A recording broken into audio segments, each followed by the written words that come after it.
Bolalar nega sarg'ayadi va uni oldini qanaqa olish mumkin? Eng zo'r sarg'ayishni ketkazish bu fotolampa, ya'ni fotolampa maxsus qurilma bor. Ana shu qurilmaga bolajonlaringizni yotqizasiz. U hech qanaqa zarari yo'q, foydasi bo'lsa borki, umuman zarari yo'q.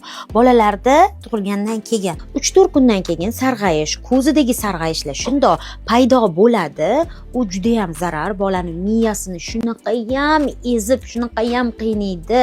Bu bolajon sizga hech narsa deya olmasa, lekin sarg'ayish bilan o'zini shundoq ko'rsatib beradi qiynalayotgan. Qaysi fotolampada yotqizgansiz, fotolampa kerak edi deb menga direktdan murojaat qilasizlar va har doim aynan shu profilni beraman, chunki o'zim farzandimni topshirganman, ya'ni fotolampasiga yotqizganman. Shu sababli har doim aynan shu profilni sizlarga bo'lishaman.